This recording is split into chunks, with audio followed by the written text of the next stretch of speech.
भारतीय के तौर पर गौरवान्वित करने वाली तस्वीर मैं आपको दिखाने जा रही हूँ। सबसे पहले तो आप ये टावर देखिए भैया, वो टावर दिखाएं पीछे की तरफ। मैं आपको ये बताना चाहती हूँ कि इस वक्त मैं हूँ कहाँ। तो ये टावर आपको दिखाई दे रहे हैं। अब इसके आसपास ये सारे पहाड़ आप देखिए, पहाड़ दिखाई दे रहे हैं आपको। थोड़ा सा आप आगे की तरफ जाएंगे तो आपको एक रिवर भी दिखाई देगी, वो भी हम आपको दिखाते हैं। तो आप रिवर, थोड़ा सा हवा बहुत तेज चल रही है इस वक्त।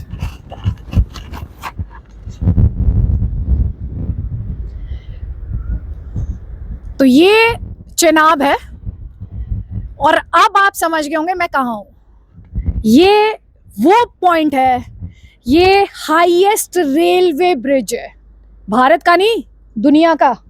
चाइना को शिकस्त दे दी है भारत ने हाईएस्ट रेलवे ब्रिज बनाकर। ये चेनाब रेलवे ब्रिज है और यकीन मानिए ये सिर्फ ब्रिज नहीं है, ये सिर्फ एक पुल भर नहीं है, ये उम्मीदों को जोड़ने वाला पुल है। ट्रेन के माध्यम से तो लोगों को लेकर जाएगा ही, लेकिन इस ट्रेन के माध्यम से, जो ट्रेन यहाँ से होकर गुजरेगी, श्रीनगर जाएगी, उस ट्रेन के माध्यम से यहाँ उम्मीदें जुड़ने जा रही हैं। यहाँ अपेक्षाओं की जो लिस्ट है वो और ऊंची होने जा रही है, लंबी होने जा रही है। आकांक्षाएं जो हैं लोगों की वो बुलंद होने जा रही हैं। और इन तस्वीरों को आप जब देखेंगे तो एक भारतीय के तौर पर गौरवान्वित आप महसूस करेंगे। आप कह पाएंगे कि आप उस देश के वासी हैं जहां पर हाईएस्ट रेलवे ब्रिज है। आपको इसका क्रेडिट देना पड़ेगा प्राइम मिनिस्टर मोदी की लीडरशिप को, क्योंकि यहाँ पर जब मैं सिविल इंजीनियर्स से बात करी तो वो एक ही बात कहते हैं बार बार मुझसे, और वो बात ये है कि 2014 में प्राइम मिनिस्टर के आने के बाद यहाँ पर काम तेज हुआ, यहाँ काम ने रफ्तार पकड़ी। ये जो प्रोजेक्ट है ये 1500 करोड़ रुपए की लागत से बना है, यानी ये जो चेनाब रेलवे ब्रिज है 1500 करोड़ रुपए की लागत से बना है। वो जो बहुत ही खूबसूरत सी आंख है वो भी मैं आपको दिखाऊंगी, लेकिन उससे पहले आप देखिए जरा, ये क्रेन है। ऐसी क्रेन मैंने तो कम से कम नहीं देखी है। ये क्रेन आप देखिए, ये क्रेन बड़े बड़े स्ट्रक्चर्स को यहां पर लेकर आई है और 4000 लोग, करीब करीब 4000 लोगों की मेहनत है जिस पर मैं खड़ी हुई हूं। या वो ट्रेन होकर गुजरेगी जो कि इस रेलवे ब्रिज से होकर गुजरेगी। आप इसे ऐसे भी समझिए कि कुदरती खूबसूरती चारों तरफ बिखरी हुई है, लेकिन जब बात कुदरत की होती है तो बात चुनौतियों की भी होती है। आप फुटहिल्स ऑफ हिमालय में है। अब यहां से जो कुदरत की चुनौती है, ऐसे में ट्रेन चलाना इस तरह के टेरेन में कितना मुश्किल काम है। और हमारे साइंटिस्ट और हमारे कहना चाहिए, मुझे सिविल इंजीनियर्स कहना चाहिए, उन्होंने किस तरह से ये जो विजनरी प्रोजेक्ट है उसे अंजाम तक पहुंचाया है। और प्राइम मिनिस्टर हमेशा ये बात कहते हैं कि वो दिलों को जोड़ने में यकीन रखते हैं। तो ये कनेक्टिविटी के लिहाज से मैं जिस मार्वल पर खड़ी हूँ, मुझे कहने में कोई गुरेज नहीं कि ये मेरे लिए, कम से कम मैं आईफल टावर पर गई हूँ, उससे भी 35 मीटर ऊंचा है। ये 359 मीटर की इसकी ऊंचाई है। 359 मीटर की ऊंचाई पर ये ब्रिज है, रेलवे ब्रिज है चेनाब के ऊपर बना हुआ। मैं वहां पर खड़ी हूँ। ये क्रेन है जिसने बड़े बड़े स्ट्रक्चर्स को जगह जगह ले जाने का काम किया है। यहाँ पर बहुत ही प्राउड फील कराने वाली ये तस्वीरें हैं। साथ ही जो रिजॉल्व, जिस दृढ़ इच्छा शक्ति की ज़रूरत पड़ती है, जिस नेवर गिव अप अप्रोच की ज़रूरत पड़ती है, जज्बे की ज़रूरत पड़ती है। आप सोचिए, जब ये प्रोजेक्ट यहाँ पर स्टार्ट हुआ तो यहाँ रोड्स नहीं थे। यहाँ पर जब मैं बात करी थी इंजीनियर से, उन्होंने मुझे बताया कि करीब 200 किलोमीटर रोड यहाँ पर बनाई गई है। आप समझिए ना कि जब 4000 लोगों के इस प्रोजेक्ट को अंजाम देने की बात कही जा रही है, तो आप समझिए, और चैलेंज भी समझिए। यहाँ पर आपको चारों तरफ मेरे, अगर आप देखेंगे, जहां भी आप इस तस्वीर को देखेंगे, तो आपको ये समझ में आएगा कि आप हवा की रफ्तार को महसूस कर पा रहे होंगे। मेरे बाल आप बताने के लिए काफ़ी हैं हवा कितनी तेज़ है। मेरे माइक की आवाज़ में आपको पता चल रहा होगा कि हवा की जो रफ्तार है वो कितनी ज़्यादा है। तो हवा की रफ्तार को मेजर करने के लिए भी यहाँ पर आगे जो है संयंत्र लगाया गया है, ताकि जो हवा की रफ्तार है उसे मेजर किया जा सके। और इसके अलावा जो आर्च, बहुत ही खूबसूरत आर्च आपने देखी है, उसे मैं बाहर से भी दिखाऊंगी क्योंकि यहाँ से वो आर्च दिखाना मुमकिन नहीं है, लेकिन यहाँ से आप पहले ये क्रेन देख लीजिए, क्लोजली देख लीजिए। ये देखिए यहाँ पर इसके लिए भी पटरी बनाई गई है, ये आपको दिखाई दे रही होगी यहाँ पर, और इसके माध्यम से किस तरह से स्ट्रक्चर्स को लाने ले जाने का काम किया गया वो आप देखिए। अब जहाँ मैं खड़ी हूँ इसे भी देखिए, इस ट्रेन की पटरी को भी देखिए। जहाँ मैं खड़ी हूँ इसे दरअसल डेक्ट प्रोटेक्शन प्लेटफॉर्म का नाम दिया गया है। जब इस प्रोजेक्ट को अंजाम दिया गया है तो हर संभव खतरे के बारे में सोचा गया है, क्या क्या सिचुएशंस हो सकती हैं, क्या चुनौतियां हो सकती हैं, सब ध्यान रखा गया है। तो कोई अगर ट्रेन से यहाँ पर कुछ फेंके तो पूरा ब्रिज ना उड़ जाए, पूरे ब्रिज को नुकसान ना हो जाए अगर एक्सप्लोसिव भी यहाँ पर फेंका जाए तो ये डेक्ट प्रोटेक्शन प्लेटफॉर्म बनाया गया है। और साथ ही इस प्लेटफॉर्म की खूबसूरती ये भी है कि इतना स्पेस यहाँ पर क्रिएट कर लिया गया है कि अगर आपको यहाँ पर 2 लाइन चलानी हो तो आप वो भी कर सकते हैं। हालांकि इस समय वो रियलिस्टिकली पॉसिबल नहीं है क्योंकि आपको टनल्स भी चाहिए फिर उसी हिसाब से। और चूंकि हाँ, मैंने टनल्स का यहाँ पर जिक्र किया तो टनल्स रेस्क्यू टनल्स तक बनाए गए हैं। हर टनल को रेस्क्यू टनल के साथ जोड़ा गया है ताकि अगर कभी ट्रेन फंस जाए, किसी तरह की चुनौती आ जाए, आप जानते ही हैं कि आज के दौर में किस तरह के चैलेंजेस आते हैं, तब भी ट्रेन तक पहुंचा जा सके, एम्बुलेंसेस वहां पर जा सके। ये सारे इंतजाम जो हैं उन सभी चुनौतियों को देखते हुए यहाँ पर तैयारी की गई है। अब आप समझिए प्रधानमंत्री मोदी इंफ्रा पर कितना ज़्यादा फोकस करते हैं। मैंने देश में जगह जगह ट्रैवल किया है, गांव तक गई हूँ और ये मैंने देखा है कि गांव तक इंफ्रा पहुंचाने का काम किया गया है, बड़े लेवल पर इंफ्रा प्रोजेक्ट्स चल रहे हैं। तो ये भारत की जो इंफ्रा प्रावस है, जो उसकी ताकत है, जहाँ मैं खड़ी हूँ ये उसी की साक्षात तस्वीरें इस वक्त आप देख रहे हैं कि भारत कुछ भी कर सकता है। जो कहा जाता है ना कि भारत, जो प्राइम मिनिस्टर कहते भी हैं कि महाशक्ति बनाने की बात वो करते हैं, विकसित भारत की बात करते हैं 2047 तक, उसी से जुड़ी हुई एक तस्वीर आप इसे कह सकते हैं। उधमपुर श्रीनगर बारामूला रेल लिंक, उसमें ये 111 किलोमीटर का स्ट्रेच था जो मिसिंग था, उस लिंक को भी जोड़ दिया गया है। अब प्राइम मिनिस्टर 19 तारीख को ये जो रेलवे ब्रिज है और साथ ही जो डायरेक्ट ट्रेन है श्रीनगर तक, उसे इनॉग्रेट, फ्लैग ऑफ करने वाले हैं।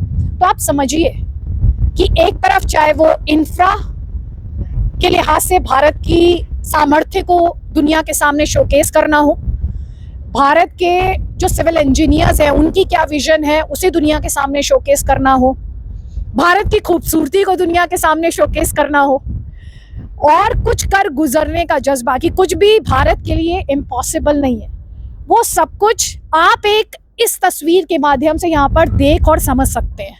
तो ये क्रेन आपको दिखाई दे रही है, आप देखेंगे जो पहाड़ हैं, ये पहाड़ काटकर इस प्रोजेक्ट को बनाया गया है। तो एक तो पहाड़ों को चीरकर एक स्ट्रक्चर को खड़ा कर देना, और ये जो आर्च है जिसकी बहुत ही खूबसूरत तस्वीरें आपने देखी होंगी, वो तस्वीर मैं आपको दिखाऊंगी। दरअसल उस आर्च का काम क्या है? उस आर्च का काम है, वो जो आर्क बनाई गई है, उस आर्क का काम ये है बेसिकली स्टेबिलिटी देना, जो वेट है उसके डिस्ट्रीब्यूशन में हेल्प करना, उसको डिस्ट्रीब्यूट करने में मदद करना। तो ये तमाम बातें हैं जिनका ध्यान रखा गया, और ये तो मैंने बहुत ही आपको सरल भाषा में समझाने की कोशिश की है, वरना तो आप ये तस्वीरें देखिए और समझिए कि अगर मैं 359 मीटर की ऊंचाई पर इस हाईएस्ट रेलवे ब्रिज पर यहाँ पर खड़ी हूँ तो कितनी मेहनत, और ये भी रिवर, चेनाब रिवर पर बना हुआ है। सर्दियों में यहाँ पर कैसे काम हुआ होगा जब रास्ते बंद हो जाते हैं। यहाँ पर सिर्फ एक नेशनल हाईवे था जो लोकल्स को जोड़ता था, जो प्राइम मिनिस्टर कहते हैं कि वो दिलों को जोड़ना चाहते हैं, भारत के साथ जो कश्मीर है उसको जोड़ना चाहते हैं। तो जो लोग परेशान रहते थे सर्दियों में, उनके लिए ये राहत की खबर है। या जो एयर फेयर पर डिपेंडेंट हैं, आप जानते ही हैं बहुत ज़्यादा एयर फेयर वसूले जाते हैं एट टाइम्स। अब देखिए एक ट्रेन है जो लोकल्स के लिए अब कहीं भी जाना मुश्किल नहीं। जैसे मैं यहाँ पर जब बात कर रही थी तो उन्होंने मुझे बताया कि श्रीनगर जाने में उन्हें 2-2 दिन लग जाते थे, 2.5 दिन लग जाता था, लेकिन अब वो चुनौती नहीं है।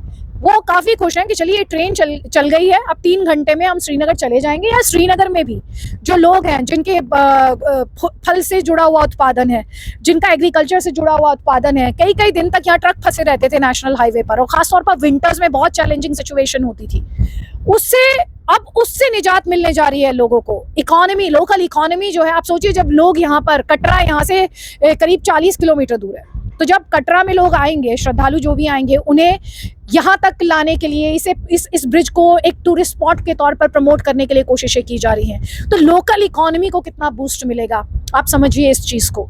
तो और कुदरती खूबसूरती के बीच आप ये देखिए कि कैसे यहाँ चारों तरफ पहाड़ और यहाँ से ट्रेन गुजर रही है और आप उस ट्रेन में सवार हो, तो इससे खूबसूरत तस्वीर भला कोई हो सकती है क्या।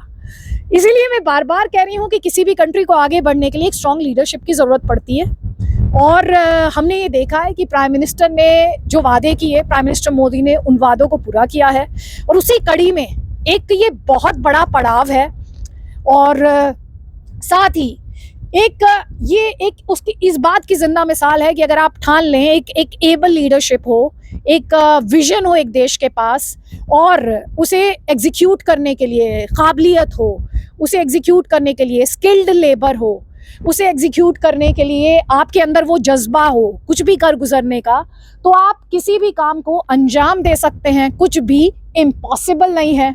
और इन्हीं खूबसूरत तस्वीरों के साथ मैं आपसे ये कहना चाहती हूँ कि मुश्किल नहीं है कुछ भी अगर ठान लीजिए। हमसे ये कहा जाता है, यहाँ जब मैं इस रेलवे ब्रिज पर खड़ी हूँ तो मेरे मन में सबसे ज़्यादा जो स्ट्रॉन्ग इमोशन है वो यही है कि अगर आदमी ठान ले तो क्या नहीं कर सकता है। चिनाब के ऊपर दुनिया का हाईएस्ट रेलवे ब्रिज बना सकता है, और वही हम यहाँ पर देख रहे हैं। उसी की ये खूबसूरत तस्वीरें जो हैं वो मैं आप तक पहुँचा रही हूँ। और यहाँ पर देखिए ज़रा कितनी ज़्यादा विंड है, और मेरे ऑडियो में भी इस समय बहुत तेज़ हवा की आवाज़ आपको सुनाई दे रही होगी, मैं पूरे तरीके से श्योर हूँ। और ये जो ग्रीन कलर का स्ट्रक्चर आपको यहाँ पर दिखाई दे रहा है, इस स्ट्रक्चर का काम ही है हवा की रफ्तार को मेजर करना। तो ये हवा की रफ्तार को, स्पीड को मेजर करता है, और इसका काम क्या है कि जब भी ये 72 किलोमीटर पर आवर से ज़्यादा तेज़ हो जाए, आपको थोड़ा सा मैं समझाती हूँ। देखिए हम जहाँ खड़े हैं, ज़रा इन तस्वीरों को ध्यान से देखिए।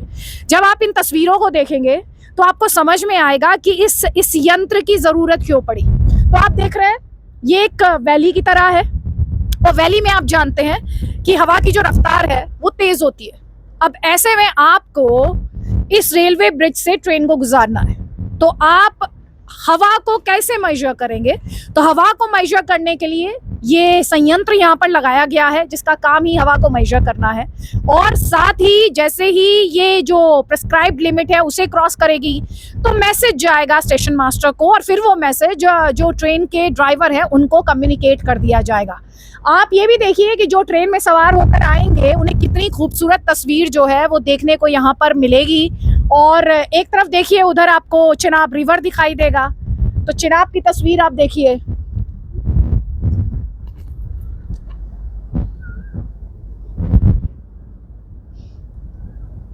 तो देखिए ये खूबसूरत चिनाब है, इससे खूबसूरत तस्वीर आपके लिए हो नहीं सकती है, क्योंकि मैं जहां पर खड़ी हूं ये किसी मार्वल से कम नहीं है, ये किसी अजूबे से कम नहीं है।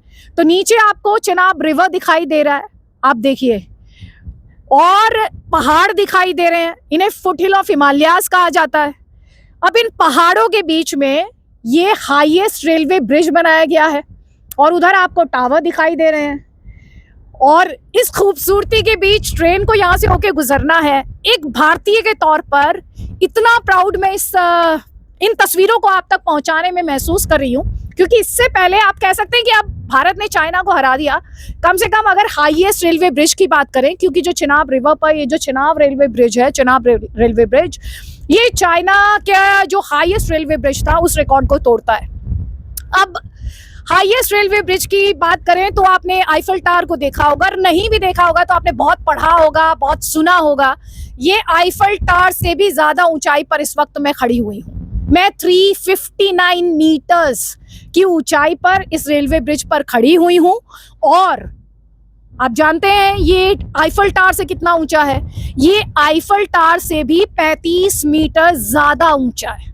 तब आप अंदाजा लगाइए इस कुदरती अजूबे को। मुझे कहना चाहिए कहीं ना कहीं इसमें कुदरत का चैलेंज भी है, और इसमें जो हमारे इंजीनियर्स हैं, जो हमारे सिविल इंजीनियर्स हैं, टेक्नोलॉजी है, भारत की जो इच्छा शक्ति है, जो इम्पॉसिबल सा दिखने वाला काम है उसे एग्जीक्यूट करने की का जो दृढ़ निश्चय है, ये उस सब का इम्तिहान है। यहाँ पर 29,000 मीट्रिक टन स्टील का इस्तेमाल किया गया है। और जब मैं आपको स्टील के बारे में बता रही हूं तो एक और बात आप समझिए, और वो समझने वाली बात ये है कि स्टील जो है वो एनवायरनमेंट के हिसाब से जो तापमान होता है उसके हिसाब से एक्सपेंड होती है। तो आप समझें कि इस ब्रिज को बनाने के लिए उस टेम्परेचर का कितना ख्याल रखा गया होगा।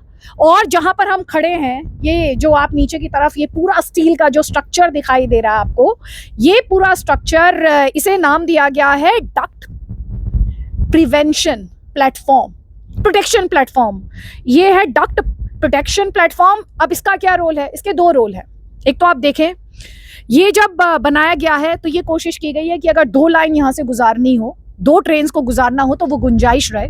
हालांकि वो इस वक्त इतना रियलिस्टिक नहीं लगता, क्योंकि आपको फिर उस हिसाब से टनल्स की भी जरूरत पड़ेगी। तो वो उस हिसाब से भले ही रियलिस्टिक ना लगता हो, लेकिन आगे के लिए, भविष्य के लिए ये पॉसिबिलिटीज जो है उन्हें रखा गया है। एक तो रही बात ये। दूसरी बड़ी बात जो है, 200 किलोमीटर रोड बनाया गया है। 200 किलोमीटर रोड का निर्माण करना पड़ा इस प्रोजेक्ट को एग्जीक्यूट करने के लिए। आप अंदाजा लगाइए, ये एक ऐसा इलाका था जहां लोग आ नहीं पाते थे, आवाजाही नहीं थी, रोड्स नहीं थे, लेकिन आपको जिस तरीके से यहाँ पर स्टील को लेकर आना है, स्ट्रक्चर्स को लेकर आना है, इस बड़े स्ट्रक्चर का आपको निर्माण करना है, तो आप कैसे करेंगे? तो आसपास का जो इंफ्रा है उसे यहाँ पर डेवलप किया गया है। अब एक और चीज आपको दिखाती हूँ। यहाँ पर अगर आप आगे आएंगे तो यहाँ पर एक येलो लाइन है, यानी जो बहुत ही खूबसूरत आर्च आपने देखी है, ये उसका मिड पॉइंट है। अगर आप इस येलो लाइन पर आए तो ये उसका मिड पॉइंट है। यानी जब मैं इस येलो लाइन पर खड़ी हूँ तो मैं खड़ी हूँ आर्च के एकदम मिडिल पॉइंट पर। आर्च की क्या इंपॉर्टेंस है उसके बारे में भी मैं आपको बताऊंगी, लेकिन देखिए इस वक्त मैं ये जो आर्च लगी हुई है इस ब्रिज में, उसके एकदम मिडिल पॉइंट पर खड़ी हुई हूँ, आप ये समझ लीजिए। और आर्च का काम क्या है? आर्च का काम है जो वेट है उसको इक्वली डिस्ट्रीब्यूट करना, ताकि वो दबाव एक तरफ ना हो। तो आर्च का काम है, एक तरीके से आप कह सकते हैं आम बोलचाल की भाषा में, इसे स्टेबिलिटी देना, स्थायित्व देना, वेट डिस्ट्रीब्यूशन में हेल्प करना। ये चलिए उस तरफ चलते हैं और मैं आपको दिखाती हूँ कि किस तरीके से पहाड़ों को काटा गया, और उसका मलबा भी आपको दिखाई देगा, और जो फाउंडेशन है वो तैयार किया गया। तो ये कटा हुआ पहाड़ एकदम आप जो मैं कहना चाह रही हूँ आपसे, वो आपको इसमें सीधे तौर पर क्लियरली दिखाई देगा। और करीब से आप देखेंगे इसको तो आपको समझ आएगा। और इसका जो मलबा है वो दूसरी तरफ, अगर आप इधर देखेंगे तो इसका मलबा इधर है, देखें। और अब कितनी तरह की परमिशंस यहाँ पर लेनी पड़ी होंगी, आप इसका भी अंदाजा लगा सकते हैं। तो मलबा आपको इधर दिखाई देगा, पहाड़ का जो कटा हुआ स्ट्रक्चर है, फाउंडेशन जो ले करने की पूरी तैयारी की गई और किया गया, वो आपको वहां पर दिखाई दे रहा है। आप देखें, ये उधमपुर श्रीनगर बारामूला रेल लिंक है, जो ये 111 किलोमीटर का स्ट्रेच इस रेल लिंक से मिसिंग था। प्रधानमंत्री 19 तारीख को जब इनॉग्रेट करेंगे स्ट्रेच को, तो एक बहुत बड़ा प्रोजेक्ट यहाँ पर कंप्लीट होगा। मैं यहाँ पर लोगों से बात कर रही थी, मैं जानती हूँ कई लोग इस बात को ये बार बार हाईलाइट करने की कोशिश करेंगे कि ये प्रोजेक्ट प्राइम मिनिस्टर मोदी के काल में नहीं आया, लेकिन जब मैं यहाँ पर बात कर रही हूँ, इस प्रोजेक्ट ने अगर सही मायनों में रफ्तार पकड़ी है तो वो प्राइम मिनिस्टर मोदी के ऑफिस आने के बाद पकड़ी है। एंड ये क्रेडिट आपको उनको देना पड़ेगा, जिस तेजी के साथ उन्होंने इस प्रोजेक्ट पर काम करवाया है। और ये जो रेलवे ब्रिज है, चिनाब रेलवे ब्रिज है, करीब 1315 मीटर इसकी लंबाई है। और मेहनत कितनी लगी है, टनल सोचें आप, कितनी टनल्स यहाँ पर बनाई गई हैं। उधर बक्कल स्टेशन है, मेरे पीछे कौरी है, संथन हॉल्ट पीछे की तरफ है। तो आप इन तस्वीरों को देखिए, थोड़ा सा रुक कर दिखाइए इन तस्वीरों को सभी लोगों को, ताकि वो समझ पाए कि ये जो हाईएस्ट रेलवे ब्रिज है, इसमें मेहनत कितनी लगी है, विजन, आपका दृढ़ निश्चय। आप मुझे जैसे बता रहे थे, यहाँ पर जो सिविल इंजीनियर लगे हुए थे, कैमरा के सामने नहीं आना चाहते थे, वरना मैं चाहती थी कि मैं उनके माध्यम से इस पूरे प्रोजेक्ट की कहानी आप तक पहुंचाऊं। तो उन्होंने बताया कि अगर आप कटरा में हैं तो अगर आप समुद्र तल से ऊंचाई की बात करेंगे तो वो अलग है, बनिहाल में वो ऊंचाई जाकर ज़्यादा हो जाती है, और आप उस हाइट के हिसाब से आपको ट्रेन को भी एडजस्ट करना होता है। आप सीधा कोई हाइट पर ले जाकर ट्रेन को नहीं चढ़ा सकते हैं। तो बहुत ही बारीकी के साथ पूरा प्रोजेक्ट जो है वो प्लान किया गया। उन्होंने मुझे बताया कि जियोलॉजी में जो टेक्टोनिक शिफ्ट की बात की जाती है, जो टेक्टोनिक शिफ्ट होता रहता है, वो उस तक का ध्यान रखा गया है। और ये जो मैंने अभी आपको बताया डेक प्रोटेक्शन प्लेटफॉर्म जो है, अगर कोई एक्सप्लोसिव इस पर फेंका जाए तो ये इंश्योर किया गया है, इसको यहाँ पर इसलिए रखा गया है कि अगर कोई एक्सप्लोसिव इस पर फेंका जाता है तो ब्रिज को नुकसान नहीं होना चाहिए। इसीलिए मैं बार बार कह रही हूँ कि विजन बहुत इंपॉर्टेंट है। ये पुल है मेन स्ट्रीम में लोगों को लाने वाला पुल। मैं लोकल से बात कर रही थी यहाँ पर, वो बता रहे थे कि मैडम हमें अगर श्रीनगर जाना होता है तो हमें 2-2.5 दिन लग जाते हैं, और सर्दियों में तो आवाजाही बहुत मुश्किल होती है। तो और सर्दियों में जब बर्फ गिरती है तो इनके पास अभी तक सिर्फ एक ही रास्ता था, और वो था नेशनल हाईवे का, और वो भी उसमें भी जब बर्फ गिरती रहती है तो, और इसके अलावा ट्रैफिक जैम की समस्या रहती है। तो जो आप एक सेकंड के लिए सोचिए, जो एग्रीकल्चरल प्रोड्यूस श्रीनगर से आना है तो 2 से ज्यादा दिन उसको लग जाते थे, ट्रक लगातार फंसे रहते थे हाईवे पर। अब ये जो रुकावट है ना, अब ये दूर कर दी जा रही है। अब जितने भी एक कहना चाहिए जो ऑब्स्टेकल्स हैं, जो रुकावटें हैं, उन्हें हटा दिया जा रहा है। जो प्राइम मिनिस्टर कहते हैं कि दिलों को जोड़ने की बात जो प्राइम मिनिस्टर अक्सर करते हैं, आप कह सकते हैं कि ये उसका साक्षात उदाहरण है कि अब कनेक्टिविटी के हिसाब से बहुत आसान कर दिया जा रहा है सब कुछ। कश्मीर के लिहाज से अगर मैं कहूँ, अब एग्रीकल्चरल प्रोड्यूस या फ्रूट जो हैं उनको यहाँ पर लाने ले जाने की, आवाजाही की उनकी, उसमें बड़ी मदद मिलने वाली है। इसके अलावा जो लोकल आर्टिस्ट हैं, वो जो अपना काम करते हैं, उन्हें अपने काम को दिल्ली तक पहुंचाने में दिक्कत नहीं होने वाली है, अपने सम्माल को। और लोग, आम लोग जो ट्रैवल करते हैं, अभी आप देखें तो ट्रेन टिकट्स जो है बहुत महंगे होते हैं। अब एक ऑप्शन खुल रहा है, भैया आप ट्रेन से चले जाइए, तो एयर टिकट्स जो एक्सपेंसिव होते हैं उनका एक विकल्प यहाँ पर अब खड़ा किया जा रहा है। लोगों के लिए, आम लोगों के लिए सुविधा क्रिएट की जा रही है। ये एक बड़ी बात है। और साथ ही ऐसे कुदरत के बीच में ये सीनिक ब्यूटी है, इसे टूरिस्ट स्पॉट के तौर पर भी आप समझिए। जब लोग आएंगे, जो कटरा तक आएंगे, जब वो यहाँ पर आएंगे तो आप देखिए, एक तरफ जो लोकल इकोनॉमी है उसे एक तरीके का बूस्ट यहाँ पर मिलेगा, क्योंकि बहुत ही खूबसूरत है ये चिनाब रेलवे ब्रिज है। और आप देखें, अगर कटरा में जो श्रद्धालु आते हैं, अगर वो यहाँ पर आते हैं तो लोकल इकोनॉमी जो है उसे कितना बूस्ट मिलेगा। तो ये तस्वीर है। यहाँ पर लोगों को अभी आने की परमिशन नहीं है, लेकिन परमिशन लेकर मैं आई हूँ और ये कोशिश की है कि आप तक ये जो बहुत ही खूबसूरत तस्वीर है ये पहुँचाई जाए। और यही कोशिश है कि ये जो करीब 1500 करोड़ की लागत से ये हाईएस्ट रेलवे ब्रिज बना है, उसकी पहली झलक मैं आप तक पहुँचाऊँ।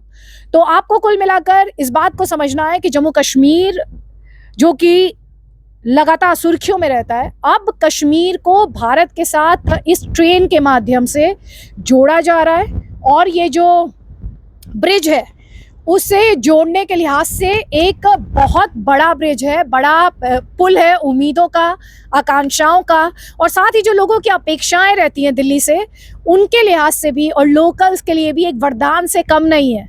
क्योंकि अब जो उनका माल है, चाहे वो एग्रीकल्चरल प्रोड्यूस हो, चाहे वो जो मैन्युफैक्चर करते हों, सब सामान की आवाजाही में भी उन्हें मदद मिलने वाली है। अब 2 दिन का इंतज़ार नहीं करना पड़ेगा। साथ ही नेशनल हाईवे पर डिपेंडेंसी जो है वो नहीं रहेगी। एयर टिकट्स जो इस समय आसमान छूते रहते हैं, उन पर डिपेंडेंसी ख़त्म हो जाएगी। और इसमें तो बोनस भी है। इसमें सबसे बड़ा बोनस क्या है कि आप सोचिए, इतनी खूबसूरत तस्वीरों के बीच में, इतनी खूबसूरत वादियों के बीच से आपको गुजरने का मौका मिलेगा। ट्रेन पर आप सवार हो और ये खूबसूरत तस्वीरें आपको देखने को मिले, तो मुझे नहीं लगता कि इससे खूबसूरत अनुभव, सुखद अनुभव कोई हो सकता है। But thanks to prime minister Modi, thanks to कि जो हमारा रेलवे मंत्रालय है, जो हमारे सिविल इंजीनियर्स हैं, जो हमारे वर्कर्स हैं, कंस्ट्रक्शन वर्कर्स हैं, उन्होंने कुदरती चैलेंजेस को फेस करते हुए और उन्हें एड्रेस करते हुए इस अजूबे को अंजाम दिया है, एक साक्षात रूप दिया है। और खूब, अब आप कहिए प्राउडली, हम और आप एक और अचीवमेंट क्लेम कर सकते हैं, और हम प्राउडली दुनिया से कह सकते हैं कि हम उस देश के वासी हैं जहां पर दुनिया का हाईएस्ट, सबसे ऊंचा रेलवे ब्रिज है।